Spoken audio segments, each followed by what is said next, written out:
너희 의인들아 여호와를 즐거워하라. 찬송은 정직한 자들의 마땅히 할 바니라. 아멘. 할렐루야. 사랑과 은혜가 풍성하신 하나님 아버지, 오늘도 우리를 이렇게 죄와 허물이 많은 우리를 우리 주 예수 그리스도 안에서 의인이요 거룩한 자라고 불러주신 하나님 앞에 감사드립니다. 우리 스스로 예비할 수 없고 하나님을 알 수 없고, 그리고 하나님 앞에, 주의 말씀 앞에 아무런 반응조차 할 수 없는 그런 자임을 고백합니다. 그런데 이러한 자를 주님이 우리 은혜 베풀어 주셔서 하나님의 은혜의 자리에 불러주시고, 우리 주 예수 그리스도 그분과 연합하여 하나님의 모든 은혜와 복락 다 누릴 수 있는 은혜 베풀어 주신 것 감사드립니다. 오늘 이 시간 주의 성령께서 역사하여 주시옵소서. 하나님의 말씀 가운데 그 말씀이 과연 나에게 무엇을 말씀하시는지, 내 삶에 주의 뜻이 무엇인지를 상고하여 볼 수 있도록 주님 하늘로부터의 말씀의 빛을 비추어 주시옵소서. 그리하여 우리의 모습, 우리가 하나님 앞에 서야 될 우리의 마땅한 모습들을 우리가 바라볼 때 하나님 앞에 기도하며 주님을 의지하고 의존하며, 그리고 주님 앞에 회개하고 돌이킬 수 있는 은혜 베풀어 주시옵소서. 하나님, 오늘 복된 주일 이 예배 되어지길 소망합니다. 주님의 성령께서 우리의 심령 가운데 역사하여 주셔서 세상적인 생각이나 인간적인 그 마음들 다 내려놓고 오직 우리 주 예수 그리스도 가운데 베풀어 주신 하나님의 은혜만 높이고 그 은혜에만 집중할 수 있도록 우리의 마음 붙잡아 주시옵소서. 감사드리며 예수님의 이름으로 기도드립니다. 아멘. 찬송가 26장 함께 찬양합니다.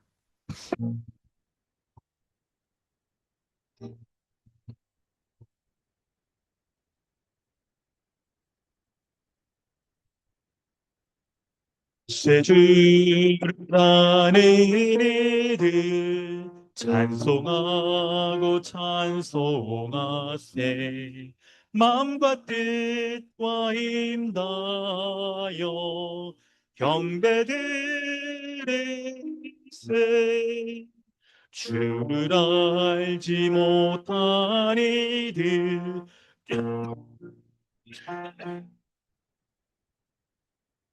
그의 피로 구속하니 찬송 부르세. 약한 사람 도움받아 시험 중 참게 되니 모든 죄를 이기림은 믿음뿐이라. 진리 되신 우리 주는 영원토록 변함없네. 성도들을 믿어 길이 섬기세. 주보를 참고하셔서 사도신경으로 우리 신앙을 고백하고 주기도문으로 기도하겠습니다. 나는 전능하신 아버지 하나님 천지의 창조주를 믿습니다. 나는 그의 유일하신 아들 우리 주 예수 그리스도를 믿습니다. 그는 성령으로 잉태되어 동정녀 마리아에게서 나시고 본디오 빌라도에게 고난을 받아 십자가에 못 박혀 죽으시고 장사된 지 사흘 만에 죽은 자 가운데서 다시 살아나셨으며 하늘에 오르시어 전능하신 아버지 하나님 우편에 앉아 계시다가 거기로부터 살아있는 자와 죽은 자를 심판하러 오십니다. 나는 성령을 믿으며 거룩한 공교회와 성도의 교제와 죄를 용서받는 것과 몸의 부활과 영생을 믿습니다. 아멘. 하늘에 계신 우리 아버지여, 이름이 거룩히 여김을 받으시오며 나라가 임하시오며 뜻이 하늘에서 이루어진 것 같이 땅에서도 이루어지이다. 오늘 우리에게 일용할 양식을 주시옵고 우리가 우리에게 죄 지은 자를 사하여 준 것 같이 우리 죄를 사하여 주시옵고 우리를 시험에 들게 하지 마시옵고 다만 악에서 구하시옵소서. 나라와 권세와 영광이 아버지께 영원히 싸움나이다. 아멘. 하이데베르그 교리 문답은 90, 91 문답입니다. 새 사람으로 다시 사는 것은 무엇입니까? 그리스도로 말미암아 하나님 안에서 마음으로 즐거워하고 하나님의 뜻을 따라 모든 선을 행하며 사는 것을 사랑하고 기뻐하는 것입니다. 그런데 선행이란 무엇입니까? 참된 믿음으로 하나님의 율법을 따라서 그리고 그의 영광을 위하여 행한 것만을 선행이라 하며 우리 자신의 생각이나 사람의 계명에 근거한 것은 선행이 아닙니다. 아멘. 이 시간 우리 함께 기도하겠습니다. 하나님께서는 예배의 순서 가운데 죄의 고백의 순서를 두게 하셔서 우리로 하여금 예배하는 자마다 하나님 앞에 모든 우리의 죄를 용서받아야 될 그런 죄인인 것을 기억하게 하여 주셔서 우리가 누구인지를 바로 알고 그리고 하나님이 누구인지를 바로 알기를 원하십니다. 이 세상의 모든 사람들은 죄인으로 태어나서 죄된 삶을 살아가고 그 죄로 인하여서 거룩하신 하나님 앞에 설 수 없고 도리어 심판을 받아 죽을 수밖에 없는 그런 죄인인 것을 우리는 기억해야 될 것입니다.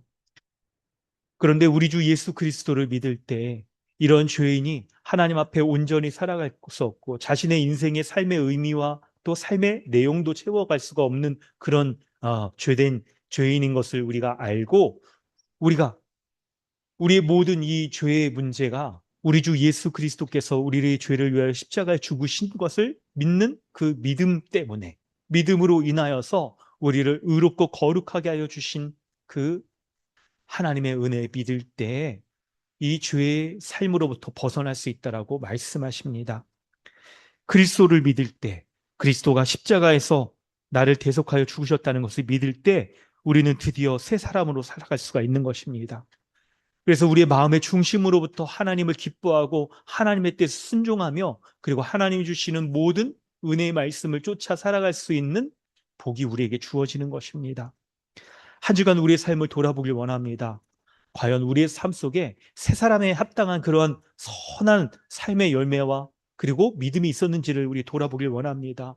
우리의 몸을 들여서 우리의 일상에서 하나님의 거룩한 산제사로 주님의 뜻을 받들며 살아갔습니까? 혹은 그렇게 살지 못하였습니까? 우리가 하나님의 뜻에 합당하게 살아가지 못하였던 것들을 죄로 고백하길 원합니다. 그리고 우리가 이것을 매번 반복되는 그런 후회 정도가 아니라 참으로 그리스도의 십자가로 말미암아 우리의 옛사람이 완전히 죽고 새 사람으로 우리가 다시 태어나서 그리스도 안에서 새 사람으로 살아가는 그 은혜 붙잡고 살게 해달라고 그렇게 기도합시다. 그래야 이 시간 우리 기도할 때 십자가의 그 은혜로 나를 새 사람 되게 하신 것을 내가 믿습니다. 그 새 사람에 합당한 삶의 모습이 열매가 우리 가운데 온전히 맺혀지며 그 은혜의 열매가 풍성히 들어가는 내 삶이 되게 해달라고 우리 하나님 앞에 기도하며 나아가겠습니다. 다 함께 기도하겠습니다. 아버지, 은혜 구하며 십자가의 그 은혜 가운데 날 붙잡으시고 인도하여 주시옵며 인도제에서 있습니다. 나를 붙잡으시고 인도하여 주시옵소서. 내가 그리스도 안에서 하나님 하나님 되시옵소서. 아버지 인도하여 주시옵소서. 인도하여 주시옵소서. 아버지의 말씀을 붙잡고 주님 앞에 나아갑니다. 내 삶 속에서 하나님 이렇게 선한 삶의 열매, 하나님의 뜻을 기뻐하고 순종하며 살아가는 열매가 맺혀지길 소원합니다.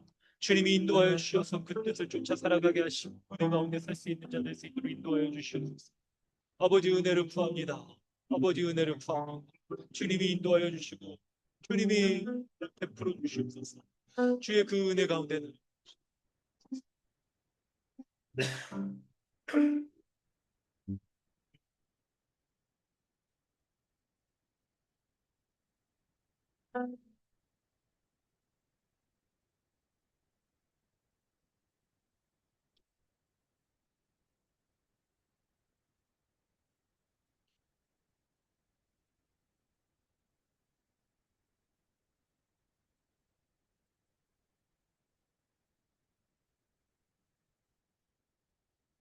하나님 아버지 주님의 은혜 감사합니다.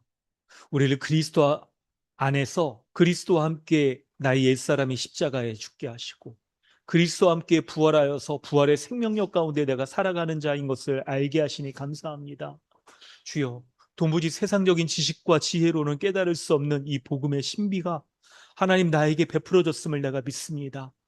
내가 이 복음의 은혜를 누리는 것은 나의 노력이나 행위 그리고 내가 붙잡고 있는 어떤 것도 그런 근거가 될 수 없음을 주님 앞에 고백합니다. 오직 그리스도가 나를 위하여 십자가에 죽으셨다는 것을 믿는 그 믿음만이 이 모든 은혜를 누리게 하신다는 것을 믿습니다. 주여, 오늘 이 시간도 그리스도와 함께 나의 옛사람이, 이미 죽은 옛사람이 다시 한번 또 죽었다는 것을 확인하고 이미 살아난 옛사람으로, 새 사람으로 말미암아 그 새 사람의 생명력으로 인하여 내가 살아가는 것을 믿습니다. 주여, 그러하기에 오늘도 그 십자가의 그 생명의 은혜로 나를 이 하나님의 은혜의 자리에 거하며 하나님의 모든 하나님 나라의 복된 은혜 누리기에 합당한 자로 삼아 주시옵소서. 말씀하여 주시옵소서. 주여, 하늘의 그 말씀으로 말미암아 내가 살아갈 삶의 지혜가 무엇인지를 깨달아 알 수 있도록 주여 내 귀를 열어 주시옵소서. 마땅히 하나님 앞에 기도할 수 있는 입을 열어 주시옵소서. 마땅히 손발을 움직여서 일상에서 산재물로 주님 앞에 드려야 될 삶의 모습이 무엇인지를 알 수 있는 하늘의 지혜를 베풀어 주시옵소서. 내가 하나님 앞에 누려야 될 그 복락들, 하나님께서 바라보실 때 힘이 주었다라고 말씀하시면서 누리길 원하시는 그 복락들을 오늘 이 예배 가운데, 그리고 이 주일 하나님 지체들과의 교제 가운데 누리길 원합니다. 주여, 오늘 하루 복된 주일 예배 되게 하여 주시고 복된 주일 될 수 있도록 하나님 역사하여 주시옵소서. 감사드리며 예수님의 이름으로 기도드립니다. 아멘. 찬송가 212장 찬양한 후에 신규준 형제님 기도 인도하십니다.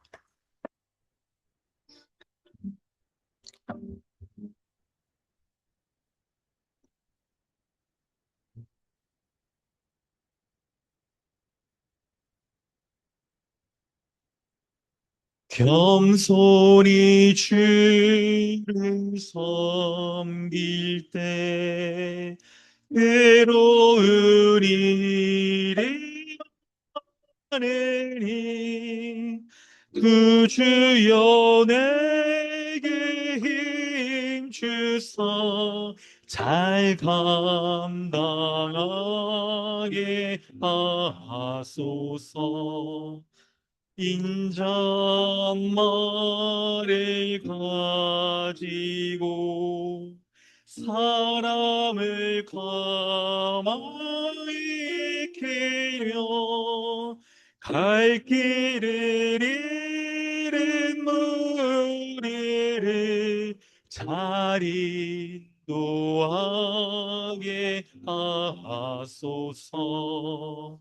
우주의 귀한 인내를 깨달아 알게 하시고 굳건한 믿음 주셔서 늘 승리하게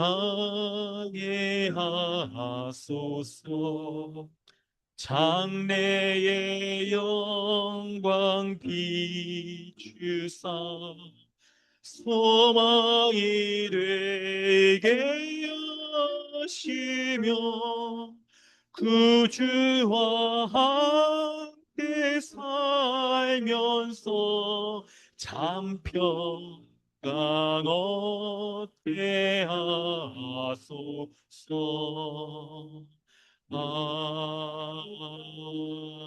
아멘.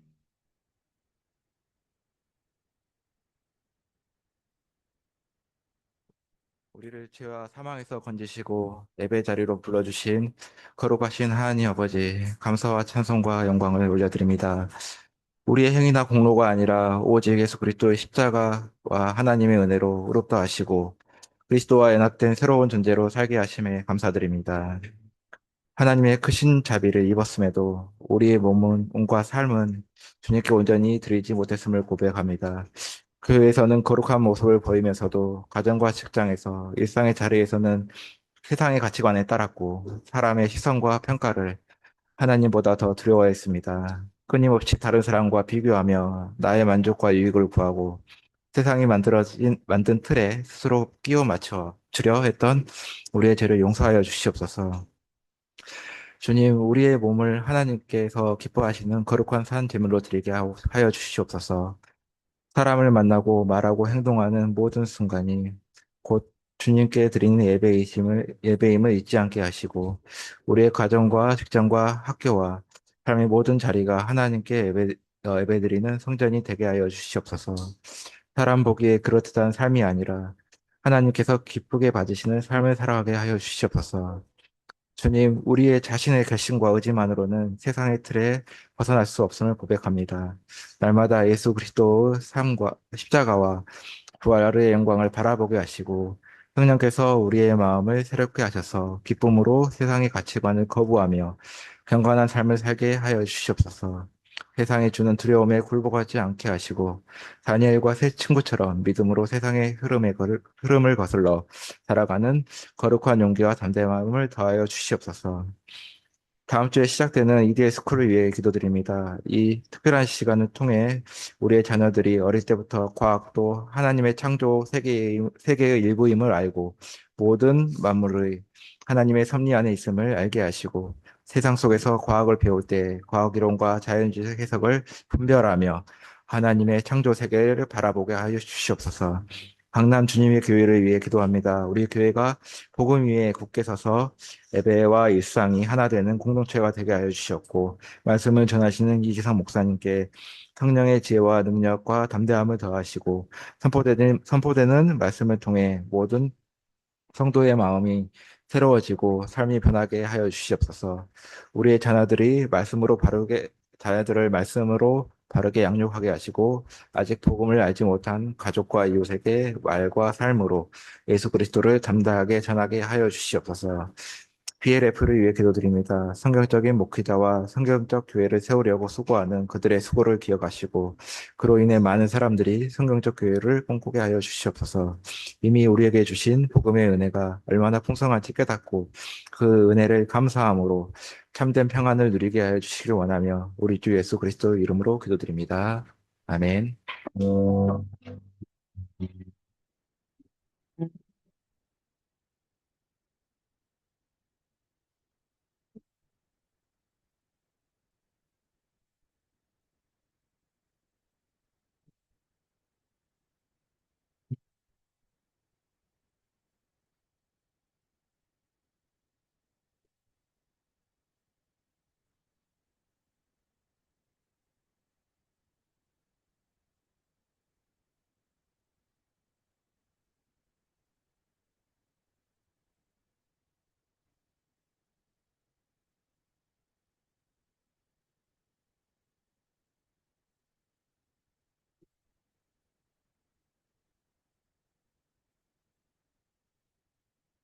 하나님께서 오늘 우리에게 주신 은혜의 말씀은 로마서 12장 3절에서 8절까지 말씀입니다.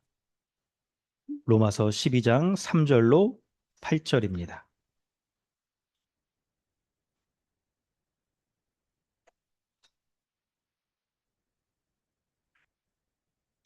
우리 한 목소리로 읽겠습니다. 로마서 12장 3절로 8절입니다.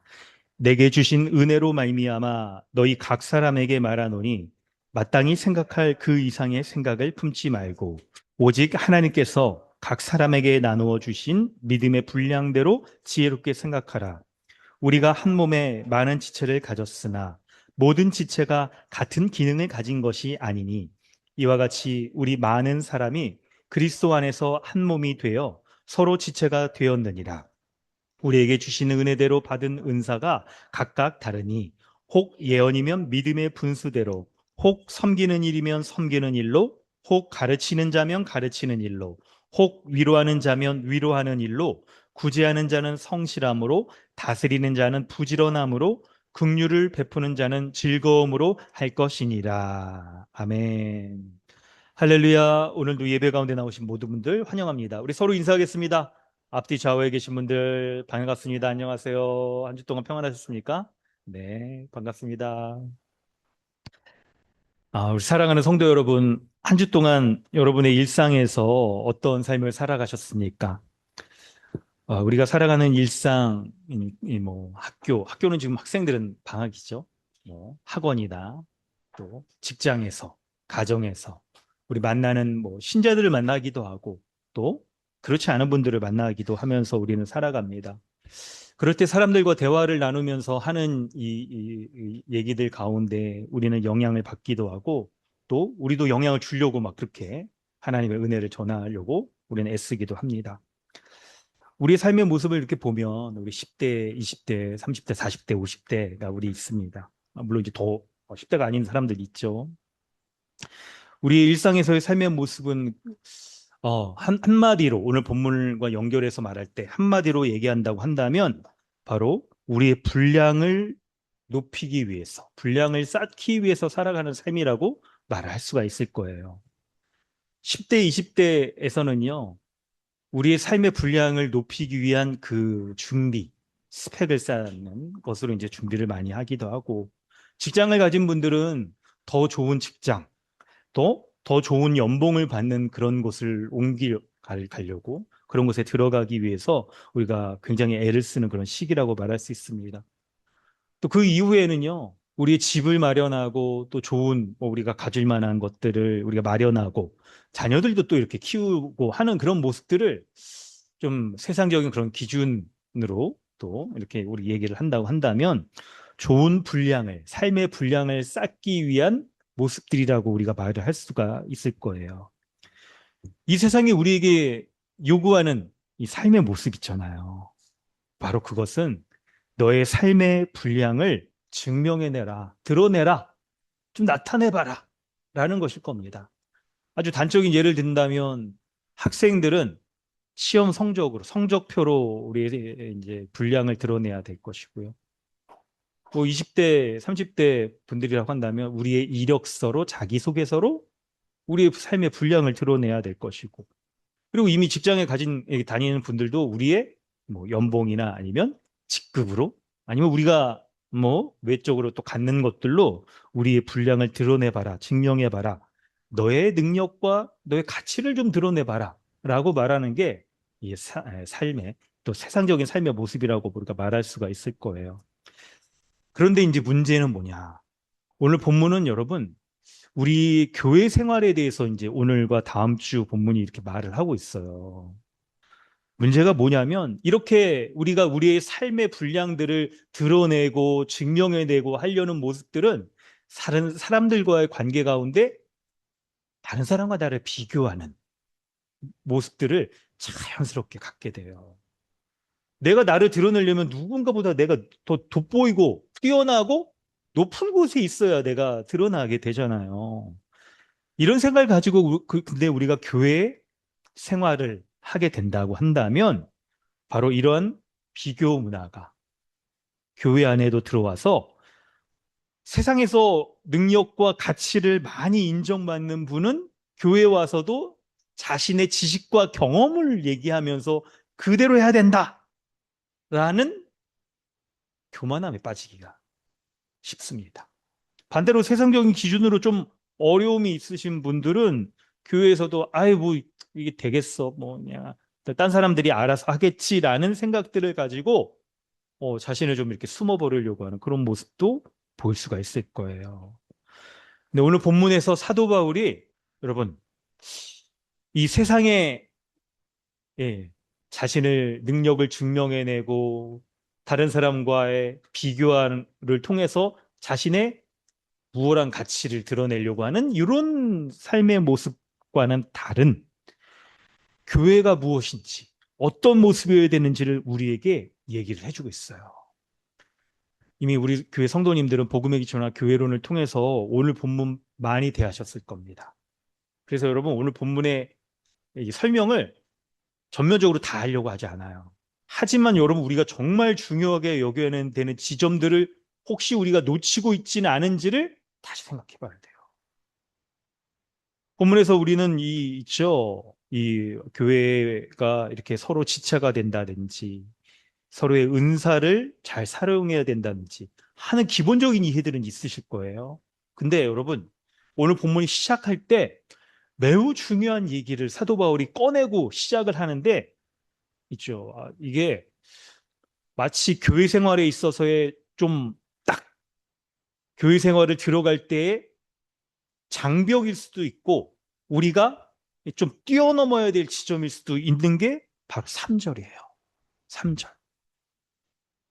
세상 속에서 우리가 일반적인 삶의 방식대로 살아가면서 교회에서도 이래야 된다라고 우리가 주장하는 그런 모습이 있을 때에도 3절 말씀을 아주 잘 알아야 돼요. 우리 3절만 한번 다시 읽어보도록 하겠습니다. 함께 읽습니다. 시작.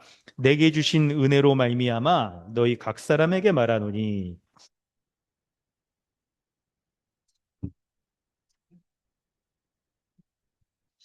믿음의 분량대로 지혜롭게 생각하라. 아멘. 사도 바울이 교회의 삶에 대해서 말할 때 각자가 가진 은사를 가지고 이런 모습으로 살아가라라는 어떤 테크닉과 기술, 스킬 같은 것들을 먼저 말하지 않아요. 3절에 말할 때 마땅히 우리가 품어야 될, 마음에 품어야 될, 생각해야 될 것에 대해서 우리에게 말씀하고 있는 거예요. 그래서 핵심은 뭐냐? 내 믿음의 분량대로 생각하라라는 거예요. 자신의 믿음의 분량대로 생각하라. 근데 뭐를 하지 말고 마땅히 생각해야 그 이상의 생각을 품지 말고 오직 하나님께서 각 사람에게 나누어 주신 믿음의 분량대로 지혜롭게 생각하라라고 말씀하고 있는 거예요. 분량이라는 것은 여러분 이게 메트론이라는 단어인데요. 자를 어떤 기준이 되어지는 자 아시죠? 그걸 측량하는 자 이런 거를 가리킵니다. 그래서 본문에서는요. 각 사람들이 가진 자신의 재능이나 지식이나 경험이나 이런 것들을 가지고 교회 생활을 하는 것이 아니라 하나님께서 각 사람에게 나누어 주신 그 믿음의 분량대로 살아가라라고 말씀하고 있는 거. 여러분 이게 아주 중요한 처음 사도 바울이 말하고 있는 교회 생활에 있어서의 지침이에요. 여러분 믿음의 분량대로 생각하라라는 거예요. 각 사람은 하나님이 각 사람에게 주신 믿음의 분량이 있다는 겁니다.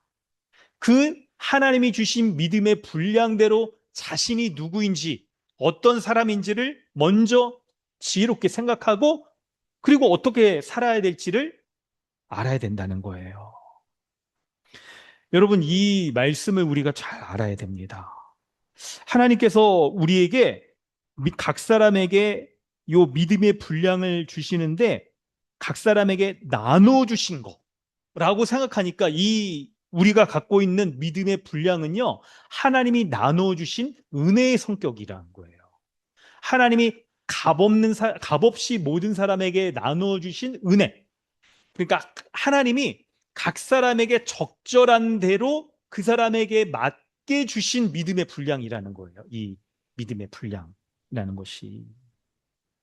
여기서 여러분 믿음의 분량이라는 거는 예수 그리스도를 믿는다. 구원과 관련된 그런 걸 말하는 게 아니에요.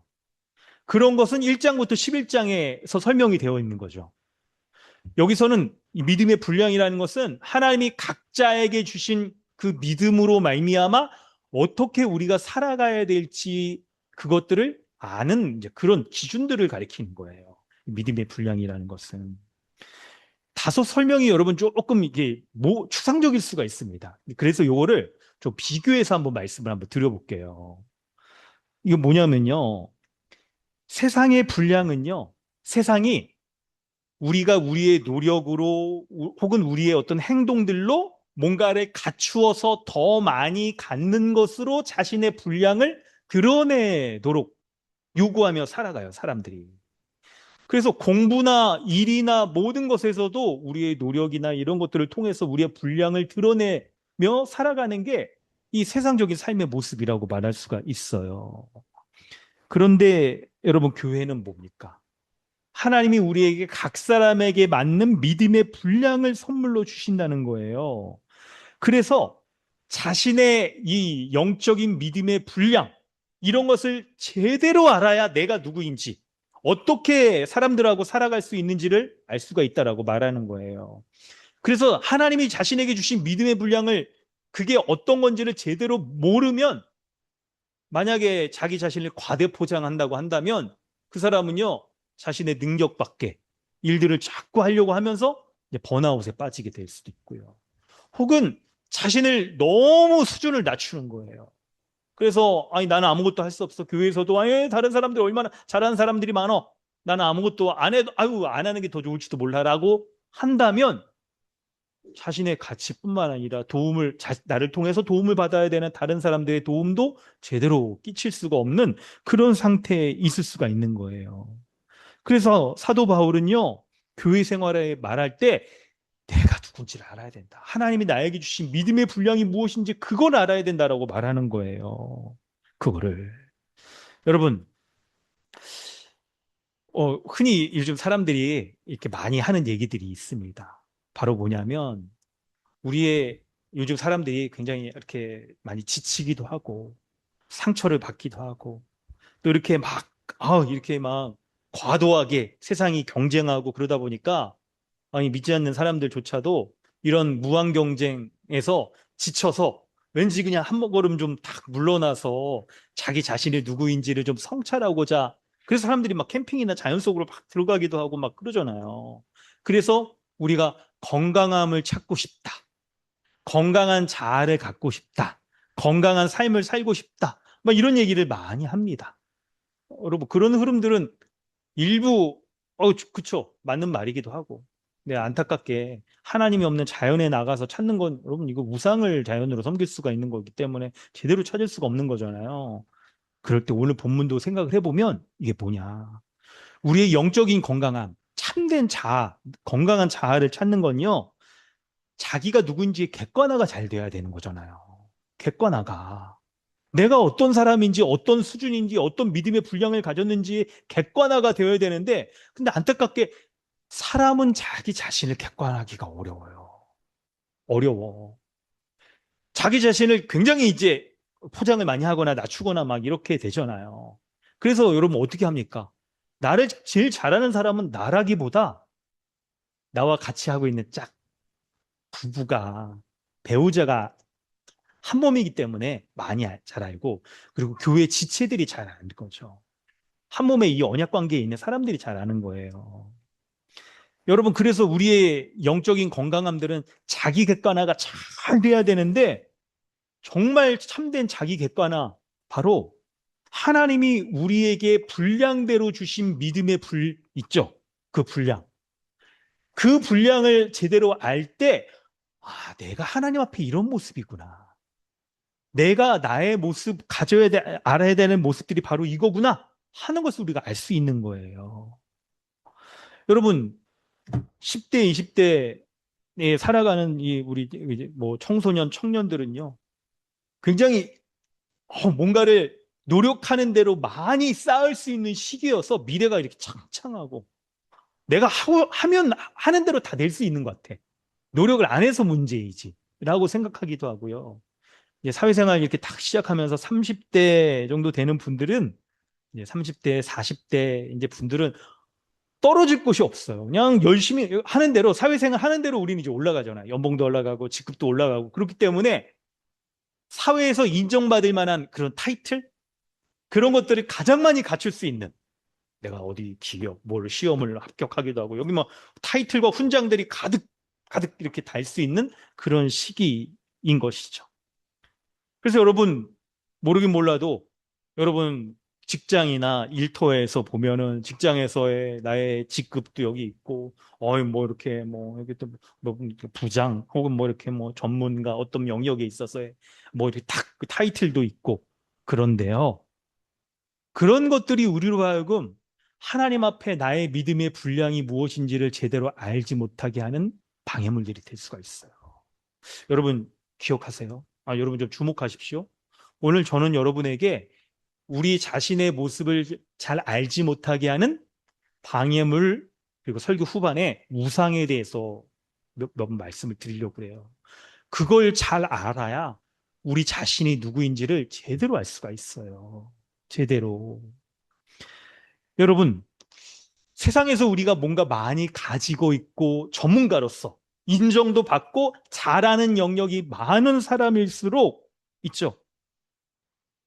교회 안에서의 교회 생활에서의 우리 있죠. 그런 타이틀 이런 거 내려놓으셔야 돼요.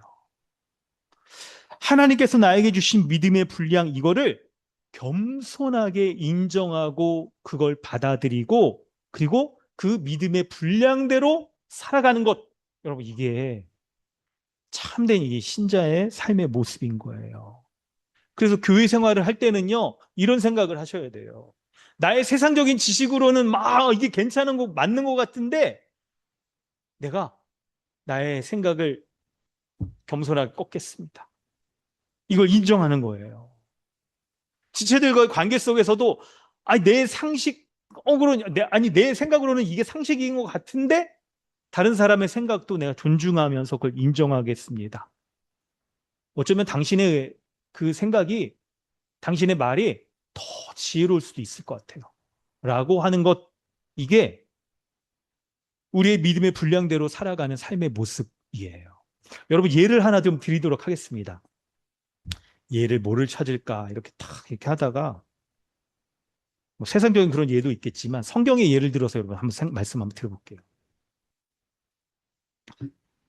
누가복음 5장, 마태복음 4장, 마가복음에 이렇게 공통적으로 예수님의 제자를 부르시는 모습이 나타납니다. 저는 누가복음 5장을 가지고 말씀드리려고 그래요. 예수님의 처음 제자들을 부르시는 모습이 나타나요. 근데 누가복음 5장에서는 더 이거를 디테일하게 설명을 달아놓고 있어요. 예수님의 제자들 중에 여러분 12제자 가운데 좀 대표격인 사람이 있죠. 베드로. 베드로를 부를 때의 모습 누가복음 5장에 기록이 되어 있습니다. 베드로는요. 예수님보다 나이가 더 많았어요. 그리고 예수님이 베드로를 처음 만나서 제자로 부를 때 베드로가 뭐 하고 있었냐면 자신의 전문 분야인 어부로서의 그 물고기를 잡는 일을 하고 있을 때 예수님이 부르셨어요. 예수님 뭐라고 베드로에게 말씀하시냐면 바로 시몬에게 베드로에게 이르시되 깊은 데로 가서 그물을 내려 고기를 잡으라라고 말씀을 하시는 거예요. 근데 여러분 이 모습이 이 말을 베드로가 자신이 어부로서의 경험치가 많은 베드로가 딱 들었을 때 드는 첫 번째 생각은 뭐냐면 베드로가 뭐라고 얘기하냐면 그 말을 통해서 우리가 알 수가 있어요. 선생님 우리들이 밤이 새도록 수고하였으나 잡을 것이 없지만은 그러나 말씀을 의지하여 내가 그물을 내리리이다. 그렇게 얘기를 해요. 이 말이 뭐냐면 베드로가요. 자신이 이 갈릴리 호수 너무 넓어서 굉장히 커서 바다라고 불리잖아. 실제로 엄청 넓어요. 여러분. 끝에서 끝이 이렇게 보이지가 않을 정도로 수평선이 굉장히 넓습니다. 거기에 속속들이 그 지형, 물속의 지형들을 알고 있는 베드로예요. 자기 생각으로는 지금 밤새도록 고기를 못 잡았고 지금 이제 낮이라는 거죠. 그러면 낮에는 예수님이 깊은 데로 가서 그물을 내리라. 아니 깊은데 낮에는 물고기가 없어. 내 경험과 상식으로도 바다 그 물속 지형 자체가 이게 물고기들이 딱 있는 곳이 아니에요. 라고 생각할 수도 있어요. 그런데도 베드로가 뭐라고 얘기하냐면 말씀에 의해서 그러나 말씀을 의지하여 내가 그물을 내리리이다 라고 자신의 경험과 지식, 세상적인 딱 그런 것들을 꺾는 거예요. 낮추는 거예요. 겸손하게 자신의 생각을 낮추는 겁니다. 그럴 때 여러분 놀라운 역사가 나타나죠. 물고기를 얼마나 많이 잡았는지. 와, 베드로가 그 고기 잡는 그 그물이 찢어질 정도가 되고, 그리고 동료들의 배를 불러가지고 잡았는데, 거기 두 번째 배에도 가득 실을 정도로 물고기를 많이 잡았다고 얘기해요. 이런 일이 여러분 벌어질 수 있는 건 바로 우리의 경험과 지식과 세상적인 그런 생각들을 내려놓는 겸손함이 있을 때 가능한 일이에요. 바로 오늘 본문에서 하나님이 나에게 주신 믿음의 분량, 이거를 제대로 알아야, 내가 누군지를 제대로 알아야 이게 가능하다라고 말하는 겁니다. 한마디로 여러분, 정말 자기 객관화가 객관적으로 잘 되는 것은 바로 하나님이 나를 어떤 믿음의 분량을 주신 사람인지를 알 때 가능한 거예요. 그래서 여러분 4절과 5절에 이렇게 사도 바울이 이제 하나님이 나에게 주신 이 믿음의 분량이 무엇인지 어느 정도인지를 아는 사람들이 어떻게 다른 사람들과 교회로 살아갈 수 있는가, 어떤 모습으로 사는가를 얘기를 하는데 4절과 5절에 보면 몸의 비유를 들어서 얘기합니다. 여러분, 우리 몸은 하나입니다. 그런데 하나의 몸에는 많은 지체, 곧 기관이 있어요. 눈, 코, 입, 귀, 손발, 오장육부 뭐 등등의 이런 기관들이 많이 있습니다. 그런데 놀랍게도 이 수많은 기관들은 서로 별개가 아니에요. 한 몸을 이루고 있는, 유기적으로 한 몸을 이루고 있는 기관, 하나의 기관이라고 말할 수 있을 거예요. 여러분, 바로 이게 교회의 모습이라고 그렇게 얘기를 하는 거예요. 교회 안에 있는 모든 성도들은 각각 서로 별개인 것처럼 여겨지지만, 그런데 여러분, 별개가 아니라 한 몸을 이루고 있는 유기적인 한 몸에 서로 지체를 이루고 있다라고 말하는 거예요. 그래서 여러분, 여러분의 눈, 코, 입, 귀 중에서 여러분 얼굴에서 어디가 제일 자신 있으세요, 여러분? 눈이에요? 눈이 좀 이렇게 이쁘신 분이 있다면, 나는 눈이 너무 이쁘니까 눈을 좀 크게 하고 싶어. 그냥 이 내 얼굴에 그냥 코나 입을 좀 내려, 니네 좀 없어도 되겠다. 눈만 있으면 좋겠어. 만약 이렇게 한다면 여러분 이게 되겠습니까? 안 되죠. 밥은 어떻게 먹어 그러면? 뭐 코도 냄새 맡고 막 냄새 맡는 것도 있지만 저는 안경을 써야 되기 때문에 안경 받쳐야 되거든요. 없으면 안 돼요. 막 다 있어야 돼. 마찬가지로 교회에서도 마찬가지인 거예요. 교회에서도 모든 성도들이 각각 한 몸을 이루며 살아가는 거예요. 여러분, 교회 이 은사에 대해서 말할 때 제가 그 고린도전서 요거 12장을 이렇게 참고 보면 드러났잖아요. 그냥 설명으로만 드릴게요. 여러분, 교회 초대교회 가운데에서 가장 은사가 많이 발휘되어지고 그 은사로 인해서 교회의 삶을 살아가는데 두드러진 교회가 고린도 교회였어요. 고린도 전서 후서 사도 바울이 편지를 보냈던 그 고린도 교회였습니다.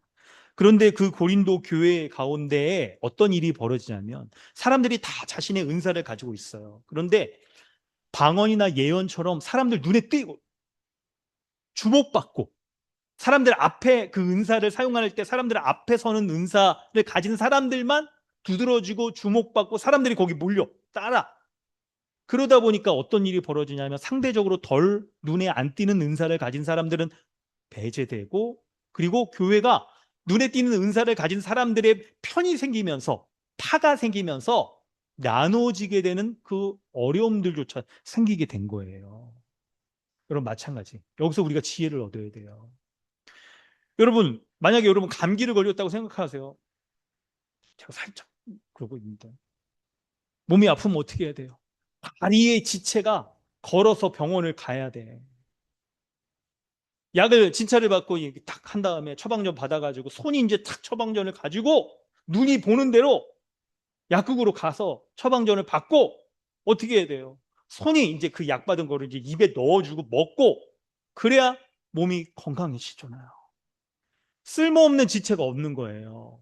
우리 한 몸을 이루는 데 있어서. 한 몸의 건강함을 이루는 데 있어서 쓸모없는 지체가 없는 거예요. 근데 만약에 있죠. 입이 내가 약을 먹어야 되니까 감기 낫는 데는 약 안 먹으면 니네 다 죽는 거야. 내가 제일 중요해. 이러면서 막 눈 너는 좀 없어도 되지 않아? 두 개 있잖아. 너 하나 떼어버려. 그리고 입을 두 개 달고 좋겠다. 밥 먹을 때도 막, 많이 먹을 수 있고 막 얼마나 좋아. 이런 얘기를 한다 생각해 보세요. 정상이 아니죠. 건강을 잃어버리게 되는 거예요. 여러분, 사도 바울이 이 원리를 가지고 말하는 건 한 몸에 많은 지체가 있는 것으로 그 몸이 제대로 기능을 할 수 있다라고 말하는 거예요. 여러 지체들이 자신이 가진 그 지체의 기능들을 제대로 할 때 한 몸이 제대로 건강하게 그 기능을 다할 수 있다라고 말하는 거예요. 이런 한 몸의 지체의 원리, 지체의 원리를 깨달을 때 각각의 서로 다른 은사를 가진 사람들이 어떻게 되느냐? 서로를 비교하는 게 아니라 네가 가진 은사가 더 낫다, 내가 가진 은사가 더 낫다라는 비교를 하는 게 아니라 서로가 가진 은사를 가지고 서로를 도우려고 한 몸됨을 도우려고 하는 이 섬김과 있죠. 이 상호 의존의 모습이 나타나게 되는 거예요. 그래서 여러분 몸이 딱 이렇게 다쳐가지고 손가락에 많이 누구지 탁 다쳤어. 그럼 어떻게 해야 돼요? 이 손가락이 혼자 해결을 못 하잖아요. 그러니까 탁 온몸이 도우려고 하고 이런 것처럼 교회는요. 누군가 연약한 지체가 있을 때 다른 사람의 강함으로 그 지체의 연약함을 채워주기도 하고, 나의 연약함과 모자람을 다른 지체들이 메꿔주려고 하는 이런 모습, 이게 바로 한 몸으로 살아가는, 유기적인 삶을 살아가는 교회의 모습인 거예요. 교회의 모습. 이 한 몸의 원리, 여러분 이걸 좀 여러분 잘 좀 이해시키고자 이런 예를 한번 들어볼게요. 오케스트라 여러분 혹시 좀 보신 적 있어요? 저도 우리 가족 중에 이렇게 오케스트라 하는 사람이 있어서 오케스트라 가봤는데, 저 이제 가족이 오케스트라 거기 딱 들어가려고 할 때 어떤 파트를 여러분 많이 오케스트라 중에서 여러 악기가 있잖아요. 어떤 파트가 제일 몰리는 인기가 있는지 아세요? 바이올린. 너도 나도 바이올린. 그래서 바이올린 못 들어갔어. 바이올린 못 들어가고 딴 걸 들어가는 게 되는데요. 근데 어떤 실제 여러분 세계적인 지휘자에게 어떤 기자가 이런 질문을 던졌어요.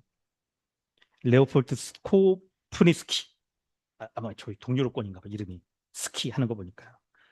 기자가 이런 질문을 던졌습니다. 마에스트로, 오케스트라에서 제일 다루기 힘든 악기가 뭐예요? 이렇게 얘기를 했어요.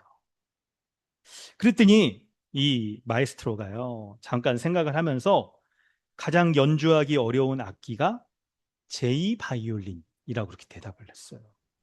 그 이유는 뭐냐면요, 가장 이게 스포트라이트를 받는 건 제1 바이올린이에요. 그래서 여러분 오케스트라 이 구성원들이 제일 많을 때 지휘자와 악수하는 사람 있잖아요. 그게 제1 바이올린 주자.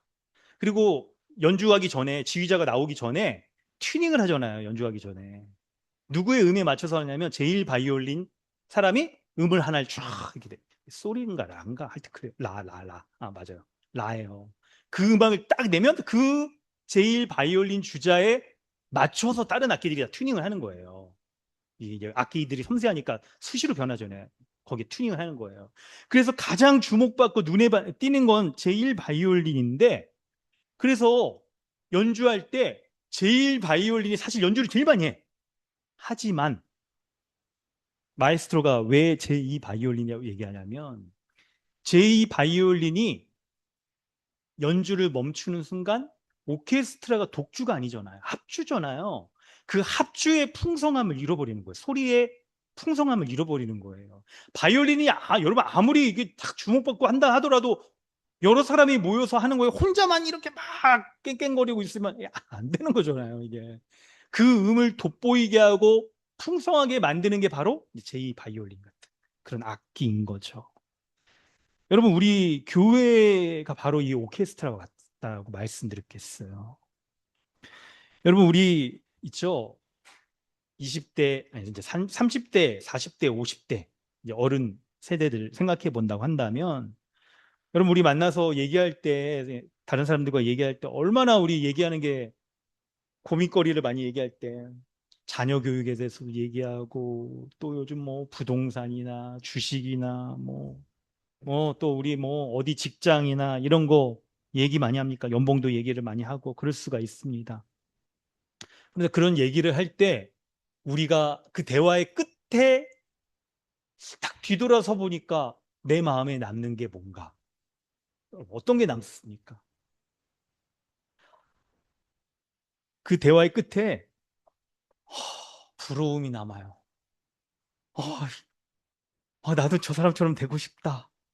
혹은 내 현실을 보니까 나는 그렇게 못 될 것 같아 하는 이런 있죠. 상대적 비교, 박탈감. 이런 거가 남을 수가 있습니다.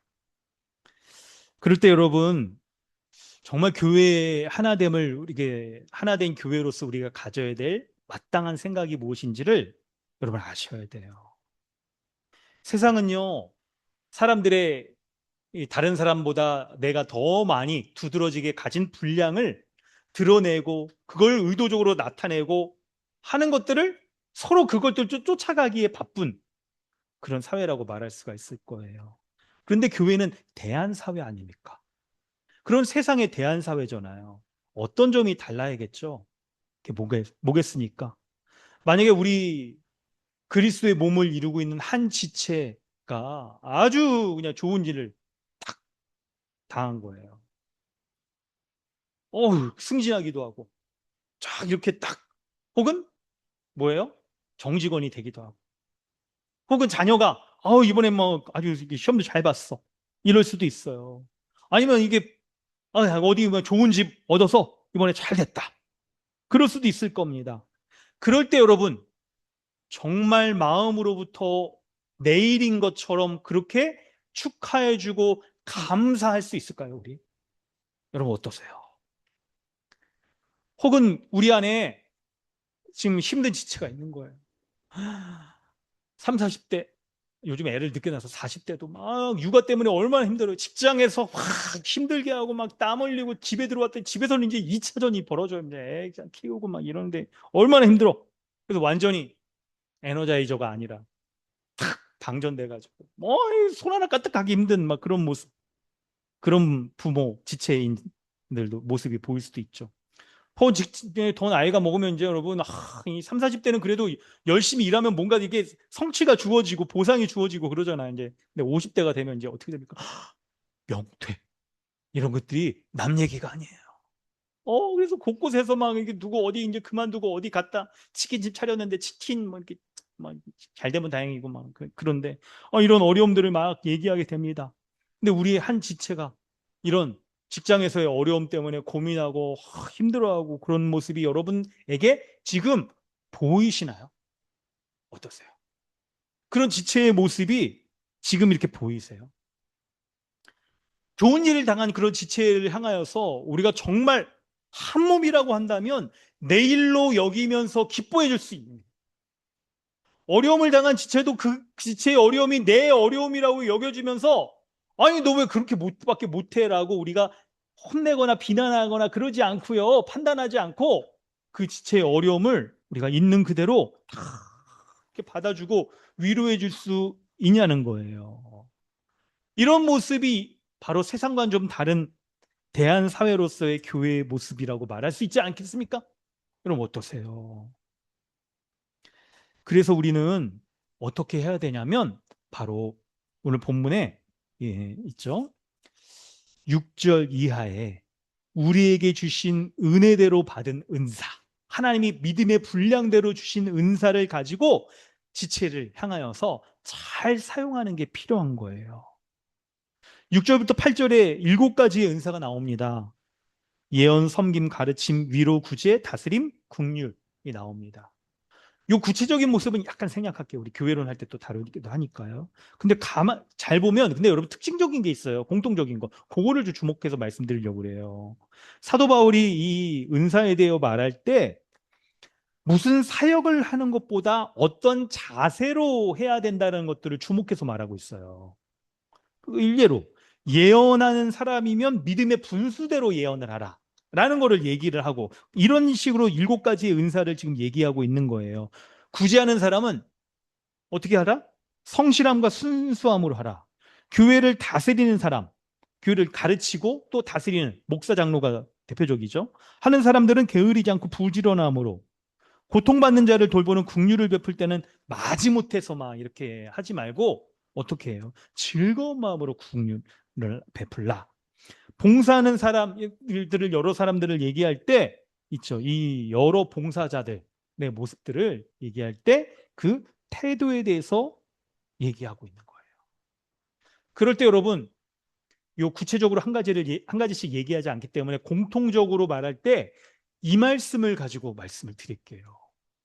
이 본문의 이 관주가 마태복음 25장으로 연결되어 있어요. 그걸 가지고 설명을 드리려고 해요. 마태복음 25장에 이런 말씀이 있습니다. 14절부터 30절까지 말씀에 예수님께서 각 사람에게 달란트, 그 재능대로 달란트를 맡기신다는 거예요. 은사를 맡기신다는 거죠. 그리고 예수님이 다시 오실 때마다 맡기신 대로 그 달란트를 어떻게 가지고 활용했는지 마태복음 25장 16절 이하에 제가 설명만 드릴게요.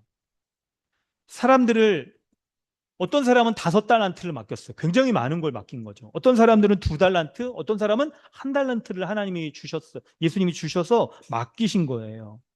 그리고 주인이 이제 다시 찾으러 왔어요. 다시 돌아왔어. 여행을 갔다가 돌아온 거예요. 5달란트 맡은 사람이 뭐라 그러냐면, 주인님, 제가 열심히 일해가지고 이 5달란트를 가지고 5달란트를 더 남겼습니다. 그러니까 예수님, 주인이 뭐라고 그래요? 잘하였더라.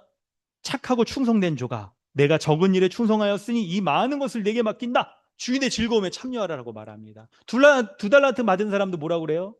그 2달란트를 가지고 제가 열심히 일해서 2달란트 더 남겼습니다.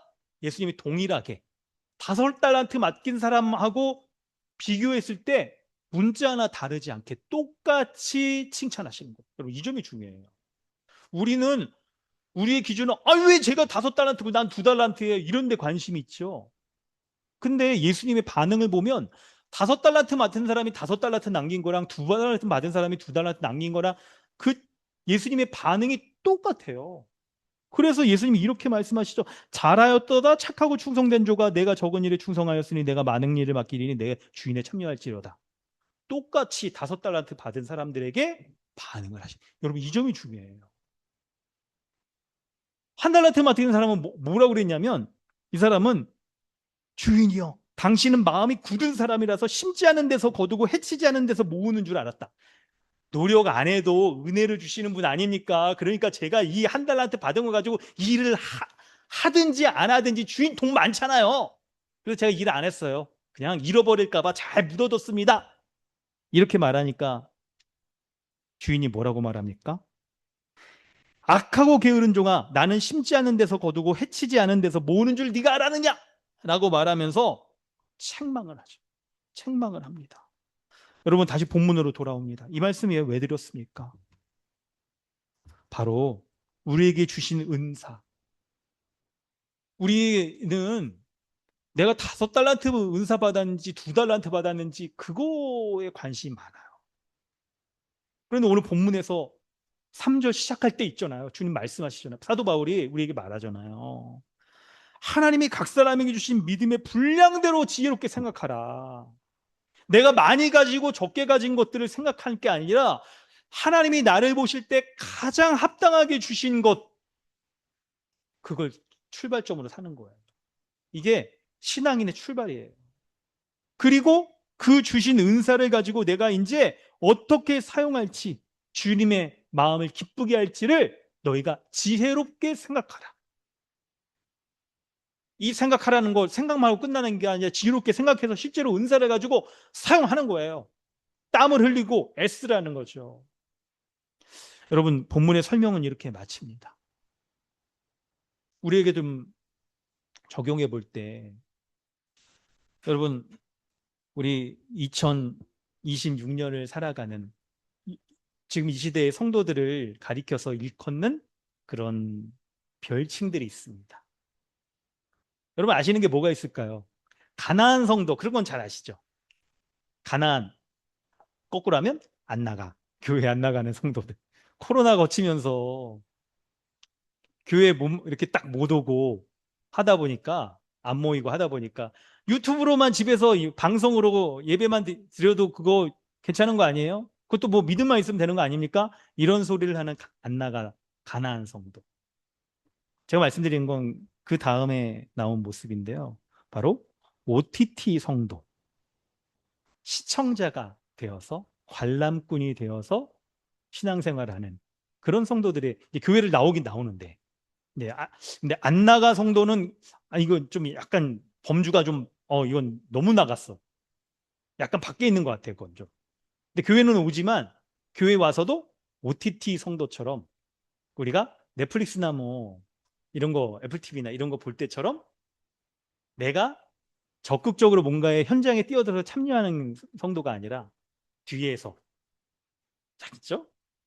구경하는 성도의 모습들을 많이 얘기를 합니다. 이런 것들을 기사를 저도 이게 막 뭐 기독신문이나 등등 뭐 여러 가지를 이렇게 보고 그럴 때 과연 그런가, 우리 자신을 비춰볼 좀 필요가 있겠다 싶은데요. 이런 겁니다, 여러분. 우리 지난 일주일 동안의 일상을 생각해 보면 직장 생활이나 가정 생활이나 또 애들이 뭐 애들 큰 사람들은 빨리 이제 이번 주 지났으면 좋겠어요. 이거 초중 고등학교 학부모라면 아주 절감할 겁니다. 왜 그러냐면 애들이 방학이어가지고 집에서 그냥 삼시세끼 다 먹고 그냥 삼순이 뭔가 더 힘든 거 다 해 막. 빨리 좀 개학해서 학교 좀 갔으면 좋겠어요 막. 그러니까 직장에서도 힘들고 집에 와서도 애들 보느냐고 힘들고 막 이런 것 때문에 피곤한 거예요. 피곤해. 일상이 피곤해요. 그러니 여러분 교회 와서도 어떡합니까?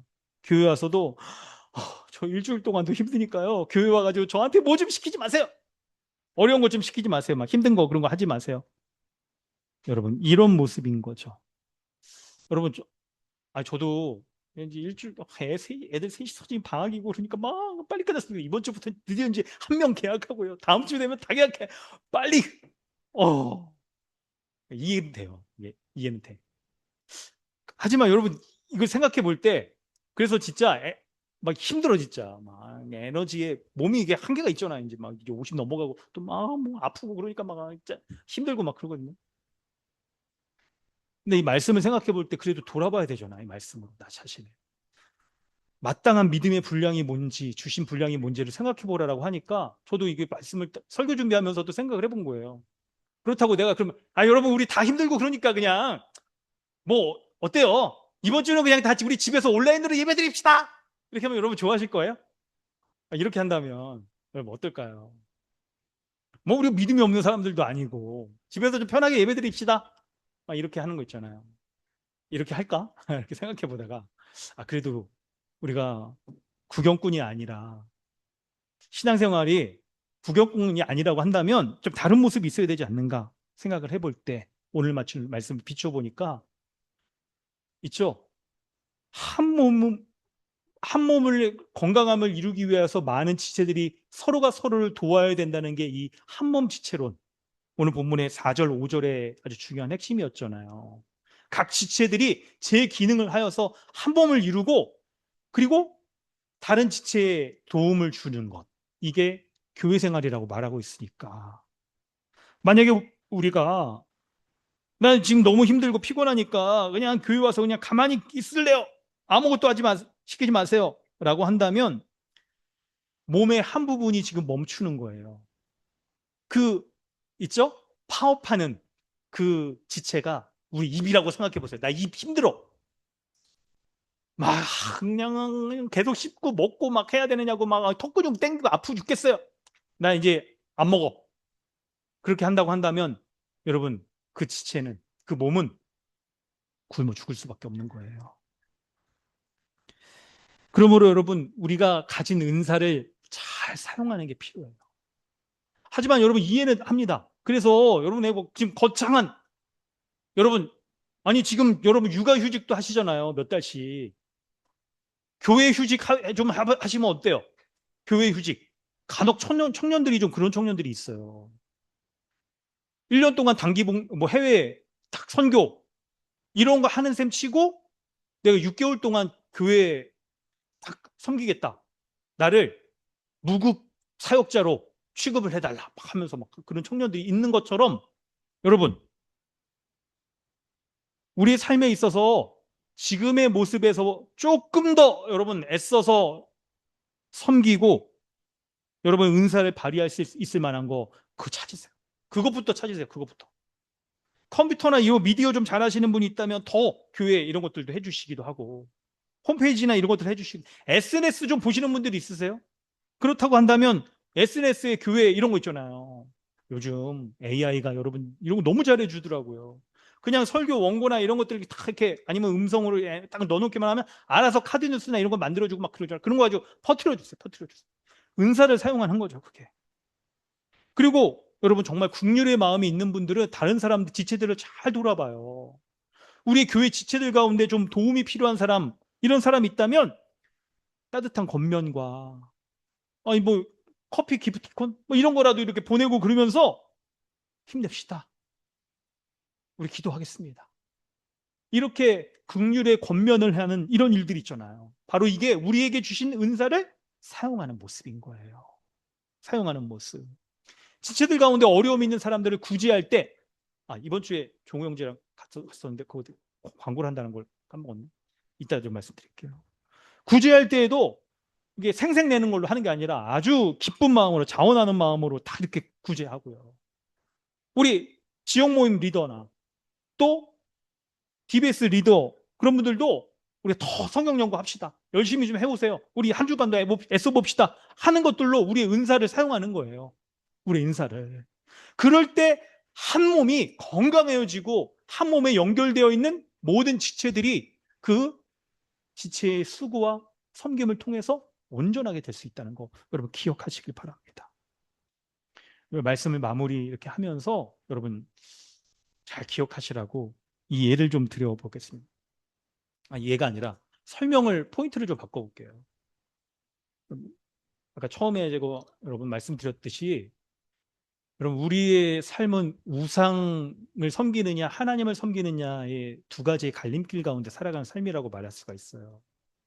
그래서 한편으로는 우리가 믿어야 될 복음, 하나님을 향한 우리의 믿음의 내용이 뭐냐? 복음을 잘 알아야 되는 한 면, 그게 무엇보다 중요하죠. 반면에 내가 하나님이 아닌 우상을 섬기고 있는 모습이 무엇이 있을까? 우리 자신의 모습을 돌아볼 때 내가 어떤 사람인지를 잘 알 수가 있는 면이 있어요. 그래서 오늘 본문에서 있잖아요. 오늘 본문에서 우리가 하나님의 이 말씀을 이제 딱 받을 때에도 내가 하나님이 아닌 우상을 섬기고 있는 것들이 이 말씀에 순종하지 못하도록 우리 안에서 딱 반발하고 있는 모습이 있다는 것을 면밀히 잘 알아야 돼요. 그 점을 좀 설명을 드리려고 그래요. 세 가지 우상이 있습니다. 첫째는 3절 말씀에 보면 3절은 여러분 뭘 얘기합니까? 하나님께서 우리에게 나눠주신 믿음의 분량대로 너희가 너희 자신이 어떤 사람인지를 알고 그 믿음의 분량대로 우리가 딱 살아야 된다라고 말합니다. 그런데 이 말씀을 받아서 우리가 딱 이제 당장 있잖아요. 내일 아침 출근해 보면 우리로 하여금 이 하나님의 말씀을 잊어버리게 만들고 세상이 주는 우상을 섬기도록 하는 게 있는데 바로 성취와 인정의 우상이 그렇습니다. 우리가 살아가는 이 세상은요, 우리가 뭔가를 열심히 노력해서 성취하고 그것으로 인정을 받도록 하는 우상을 섬기도록 요구하고 있어요. 마치 구약시대에 있잖아요. 아세라 바알신 우상으로 섬기면서 그 가운데 풍요와 안정과 그걸 누리려고 했던 구약시대의 사람들이 섬겼던 우상, 다른 형태로 우리에게 드러나는데 바로 우리에겐 성취와 인정의 우상이 있는 거예요. 내가 이만큼 노력해서 이뤄낸 것, 이게 나에게는 너무 굉장히 중요한 가치 있는 거야. 이것들 다른 사람들이 마땅히 나를 인정해주고 높여주고 내가 지금 얻어낸 것에 대해서 나는 칭찬받아 마땅해 라고 여기는, 그럴 때야 나의 분량, 가치가 드러날 수 있어, 증명될 수 있어 라고 여기게 만드는 성취와 인정의 우상을 쫓도록 세상이 우리에게 그렇게 요구하고 있어요. 그래서 교회 안에서도 내 목소리, 내 경험과 지식을 높이며 살아가게 만드는 이런 우상들 우리에게 여실히 드러나 있는 거예요. 신자의 삶의 임의와직의 삶의 속에서 우리는 하나님이 주신 믿음의 분량대로 딱 하나님만 섬기며 살아갈 것인가? 아니면 이 세상에 성취와 인정의 우상을 우리가 놓지 못한 채 그것을 은근히 바라고 살아갈 것인가? 우리는 결정을 해야 되는 거예요. 그래서 교회 생활을 하면서도 하나님이 나에게 주신 이 믿음의 분량대로 주신 은사를 가지고 내가 다른 사람이 가진 거 부러워하지 않고 나에게 주신 것들을 열심히 섬기며 살아가겠다라고 우리가 여기지 않고 다른 사람이 가진 거, 저거 정말 좋아 보여. 나는 왜 저런 게 없지? 나도 저런 거 하고 싶어. 라는 마음을 갖는 모습이 바로 내가 지금 성취와 인정의 우상을 섬기고 있는 그런 모습이라고 말할 수가 있어요. 그러므로 여러분 어떻게 해야 되냐면 하나님이 나에게 주신 은혜로 주신 그 믿음의 분량을 받아들이는 거. 거기에서 우리의 신앙이 출발하는 거예요. 이 인정과 성취의 우상을 그걸 꺾어버려야 돼. 그걸. 그리고 그럴 때야 정말 겸손히 하나님이 주신 믿음의 분량대로 살아가게 되는 거예요. 다분히 여러분, 이건 교회 생활에서뿐만 아닙니다. 우리의 일상에서도 마찬가지예요. 돈에 대해서도 하나님이 자족하라고 말씀하시잖아요. 더 많은 것을 가지려고 할 때 어떻게 해요? 하나님이 주신 딱 분량을 넘어서서 돈을 우상으로 섬기는 우리의 삶으로 변질될 수가 있는 것처럼, 교회 생활, 이것이 교회 안에서의 교회 생활이 제대로 될 때 이게 확산되어서 세상에서의 우리의 삶의 모습도 제대로 드러날 수가 있는 거예요. 두 번째 우상은 4절과 5절 가운데 드러날 때 바로 통제와 비교의 우상이라고 말할 수 있습니다. 교회는 무엇이라고 하나님 말씀하냐면, 한 몸을 이루고 있는 많은 지체들이 서로 유기적으로 섬기고 서로 상호 의존해서 나를 다른 사람에게 맡기고 나의 삶을 다른 사람 위해서 쓸 때 함께 건강해진다는 것을 말하잖아요. 이 원리를 말하잖아요. 그런데 어떻습니까? 이 세상은요, 내 인생의 주인공이 나다. 내 인생의 자동차 핸들에 딱 잡고 있는 건 나야. 그래서 내가 이끌어 가는 대로 인생이 움직여져야 되는 통제의 우상을 쫓고 있는 거예요. 하나님이 내 인생을 핸들링 하신다고 여기지 않고 자신이 나의 인생을 끌고 가려고 하는 그런 통제의 우상, 자기 자신이 그런 우상 탁 되어서 살아가고 있는 거예요. 그러다 보니 어떤 일이 벌어집니까? 내 인생을 내가 주관하는 대로 딱 이루어가고 딱 일이 끌고 가고 할 때 다른 사람과의 관계 속에서도 다른 사람과 나를 비교하기 시작하면서 끊임없이 다른 사람, 나, 이 두 사람은 서로 만날 일이 없고 접점이 없는 별개의 사람, 각자의 인생을 살아가는 사람으로서 서로를 바라보게 되는 거예요. 서로를. 그런데 여러분 어떻게 됩니까? 그렇기 때문에 내가 누군지 나 자신에 대한 정체성, 아이덴티티를 무엇을 통해서 발견하냐면 다른 사람과의 비교를 통해서 내가 누군지를 발견해요.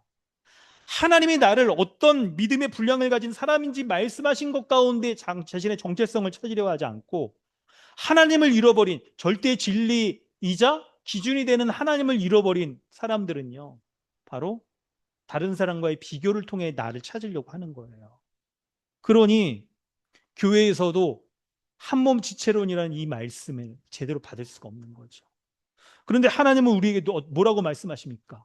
서로를 비교하고 서로를 경쟁하는 상대로 여기는 것을, 그런 우상을 버리고 이제 상호 의존하며 서로를 돕기 위해 살아가라고 말씀하고 있는 거예요. 우리의 마음속의 우상은요, 다른 지체의 잘됨, 성공을 나의 성공으로 여기지 못해요. 겉으로는 축하해주나 마음속으로는 시기하잖아요. 부러워하고. 그렇게 되는 거예요. 그런데 여러분, 정말 한 몸을 이루고 있는 지체이라고 한다면 한 지체의 연약함을 도우기 위해서 내 인생을 다 그 지체를 돋보이고 온전케 하기 위해서 사용하는 것.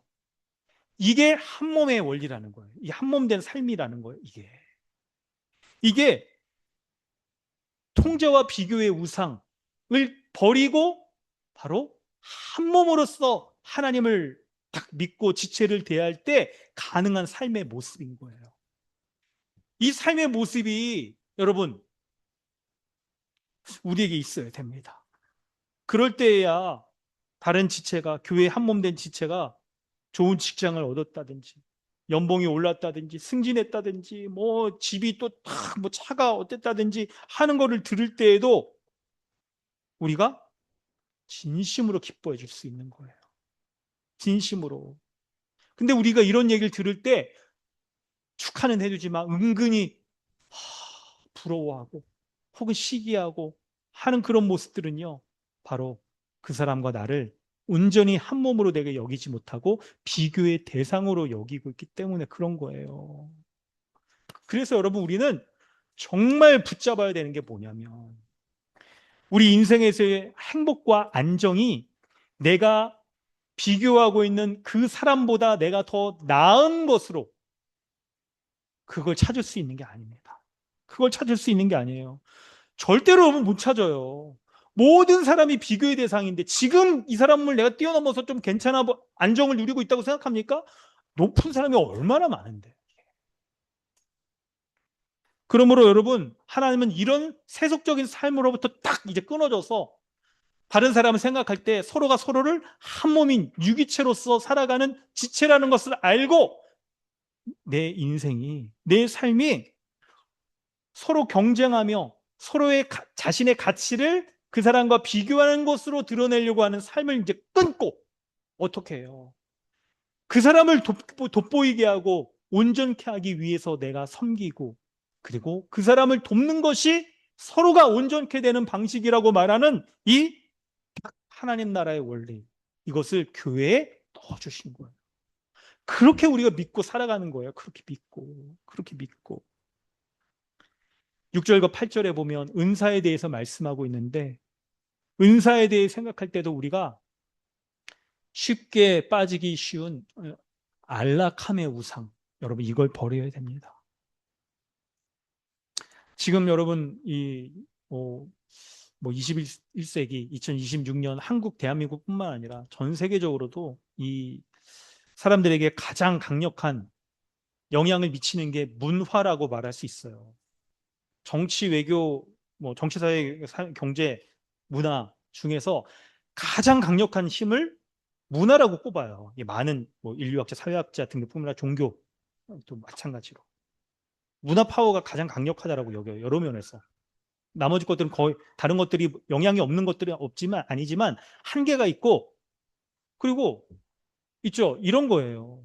문화를 소비한다는 게 단순하게 우리가 먹고 즐기는 것뿐만 아니라 그 문화의 가치를 내가 받아들이고 살아가기 때문에 문화적 가치가 굉장히 우리에게 중요합니다. 그럴 때 사람들에게 미치는 많은 문화적 우상, 그거 바로 개인의 안락함과 자유라고 말할 수가 있어요. 내가 가지고 있는 내 시간과 에너지가 철저히 나를 위해서 소비하고 나의 평안을 위해서 살아가는 것. 그래서 내가 지금 누리고 있는 이 안락함을 방해하는 어떤 것들이라도 내가 다 거부하겠다라고 여기는 거예요. 그래서 여러분 있잖아요. 이거 얼마 전에 막 이렇게 뭐 했었던 뭐 있지 그런 삶이 있잖아요. 아주 그냥 심플하게 내가 뭐 사회적으로 승진 안 하고 막 그냥 아르바이트나 하고 먹고 살아도 이렇게 탁 네, 지금 평안한 나의 삶을 소확행 이런 것들 말하는 것도 잘 생각해 보시면 이런 것들이 굉장히 연결이 돼 있어요. 그럴 때 사도 바울이 6절에서 8절 얘기하면서 은사를 얘기합니다. 한 달란트 받은 사람이 땅에 묻어두는 것으로 딱 하는 그런 어리석음 보이지 말고 두 달란트, 다섯 달란트 받은 사람처럼 부지런하게 은사를 사용해서 다른 지체, 공동체를 위해서 사용하라라고 말씀하고 있잖아요. 여러분, 이 모습이 안락함의 우상을 섬기고 있는 현대인들의 모습과 얼마나 다릅니까? 이걸 우리가 분리해서 볼 수 있어야 됩니다. 이 시대에 많은, 우리 교회 얘기는 아니에요. 이번 수련회 때 비례했을 때. 아니, 다른 그런 일부 분들이 어떻게 합니까? 주일날 이렇게 와가지고 그냥 교회 자신의 안락함을 포기하지 못하기 때문에 교회 생활도 안락함을 유지할 수 있는 정도의 선을 긋고 그 이상은 딱 요구하지 말라. 이걸 요구하면 어떻게 해요? 그걸 요구하지 않는 이제 그런 대형 교회나 혹은 프랜차이즈를 표방하는 그런 교회들을 우리가 쫓고 있는 거잖아요. 너무 이제 싸잡아서 다 그럴 수는 없지만 그럴 때 여러분 우리는 나의 안락함을 지키기 위해서 안락함이라고 하는 그 우상을 놓지 않기 위해서 한몸된 지체를 나의 은사를 잘 사용하여서 그 한몸된 지체를 돋보이게 하는 그 교회를 지금 딱 방치하고 있는 그런 모습일 수도 있을 거예요. 여러분, 이겁니다.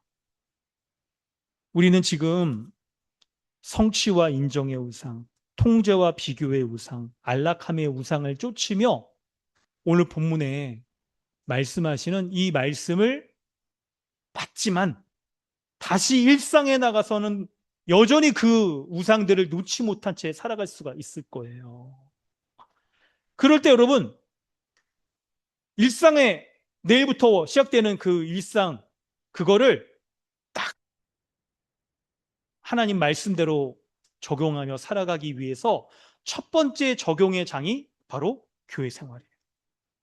교회에서의 우리의 모습은 어떤 모습이어야 되냐면 세상의 사람들이 남들보다 높은 자리에 올라가는 것으로 너의 가치와 성취감, 비교의식, 그걸 높여라. 그것으로 너의 삶의 분량을 증명해봐라 라고 말하는 삶을 살아가고 있는데 그런데 주님은 이렇게 말씀합니다. 너의 분량을 아는, 너의 믿음의 분량을 아는 것으로 신앙이 시작한다. 그리고 지금 함께 하고 있는 다른 사람들이 너의 은사의 섬김을 통해서 도움을 받는 지체라는 것을 기억하라는 거야. 그래서 그러면 어떻게 해야 돼요? 지금 네가 갖고 있는 그 은사를 정말 다른 사람을 돋보이기 위해서 살아가는 인생을 살아라는 거예요, 우리에게.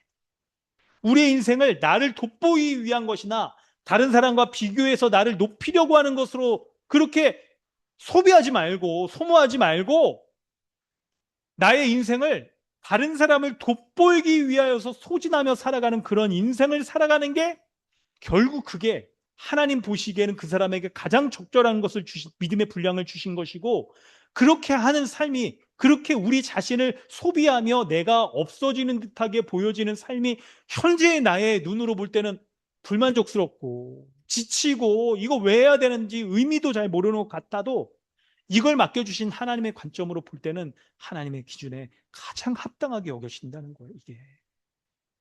이걸 볼 수 있는 거죠, 우리가. 오늘 말씀을 마무리하면서 여러분에게 세 가지의 기도 제목을 하나로 묶어서 말씀을 드리려고 그래요. 우리 함께 좀 기도하고 마치려고 합니다. 여러분, 요즘 유행하고 있는 많은 그런 자기 객관화를 통해서 건강한 삶을 찾자. 그런 것들은 너무 좋습니다. 포스트 모던 좀 시기라고 말하면서 다 비판할 게 아니라 이런 의미를 찾으려고 하는 것들은 굉장히 좋은 건데요. 방향이 중요한 거죠. 여러분 세상의 타이틀, 세상은 있죠. 이런 것들로부터 이런 사회로부터 빨리 벗어나서 내가 은퇴하고 좀 이렇게 스트레스도 없이 살아가야겠다. 혹은 이런 사회로부터 내가 그냥 탁 떨어져 가지고 자연인처럼 어디 틀어박혀서 벗어나서 살고 싶다라고 이렇게 말하기도 합니다. 그런데 주님은 오늘 우리에게 하나님이 주신 믿음의 분량대로 겸손히 자기 자신을 생각하고 받아들이고 그것을 통해서 하나님이 우리에게 원하시는 삶이 무엇인지를 볼 수 있어야 된다고 말하는 거예요. 그리고 두 번째는 여러분 비교의식 이제 끝내야 됩니다. 이거 세상의 방식이에요. 세상의 방식은요. 세상에 우리가 갖고 있는 타이틀, 직업이나 사는 곳이나 뭐 어떤 브랜드의 심지어는 우리가 입고 있는 옷의 브랜드, 타고 있는 차 이런 것들로 사람들이 비교하면서 자기 자신을 정체성을 찾으려고 하고 높아지려고 합니다. 여러분 교회는 이 세상의 원리가 역전된 곳입니다. 가난한 자, 여러분 로마 시대 때도 보세요. 자기 집에서는 주인과 종의 관계였는데 교회 가면 둘이 서로를 형제라고 말하면서 사회적인 로마 시대의 주인이 노예를 위하여서 물을 떠다 줘요. 이런 일이 벌어지는 게 교회예요. 이걸 연습하는 거예요. 이게 정말 근본적인 모습이라는 거예요. 그러므로 여러분 교회 안에 우리는요. 남자와 여자, 나이의 차이, 집과 소유와 등등에 비교할 수 있는 여러 가지 것들을 가지고 서로를 판단하지 마세요. 이런 것들이 도리어 우리 서로를 지체를 이해하고 높이고 사용할 수 있는, 돕기 위해 사용할 수 있는 것이라면 인정하고 환영합니다. 그렇지 않다면 여러분, 비교와 시기, SNS 보면서 막 이렇게 하는 것들 이제 탁 끊어버리고, 도리어 지체들과 내가 서로 한 몸으로 연결되어 있어서 지체를 섬기는 것이 내가 온전하게 되고 건강하게 된다는 것을 여러분 기억하시길 바래요. 이걸 기억하시기 바래요. 그리고 세 번째, 마지막으로, 피곤하고 힘든 거 우리 기본입니다. 그거 여러분 이겨내 봅시다. 이겨내 보고요. 여러분 각자에게 주신 하나님의 은사를 마음껏 사용하세요. 그 은사의 사용을 통해서 다른 지체가 도움을 얻고 온몸인 교회가 건강하게 온전하게 되는 그거, 그런 성경적 교회로 세워나가는 거 여러분 우리 볼 수 있으면 좋겠습니다. 여러분 이 일을 위해서, 우리 세 가지를 위해서 함께 우리 기도하겠습니다. 하나님이 주신 믿음의 분량대로 지혜롭게 생각하게 하여 주옵소서. 하나님, SNS에서 다른 사람들 비교하는 거 교회에서 끊어지고, 다른 사람을 나의 지체로 여기면서 지체를 섬기기 위해서 우리가 살아가는 거 연습하게 하여 주옵소서. 교회에서 이렇게 상호 의존하고 섬기는 연습이 가정에서의 부부관계로, 자녀와 부모의 관계로 꽃피우게 되는 거예요. 더 확장돼서 직장 생활에 있어서 이런 모습들이 드러나게 되는 거죠. 여러분, 하나님 은혜 베풀어 달라고, 하나님의 말씀을 방해하는 우상들을 내려놓고 주님만 섬기게 해달라고 우리 함께 기도하겠습니다. 하나님 아버지, 주님의 은혜를 구합니다. 하나님의 말씀을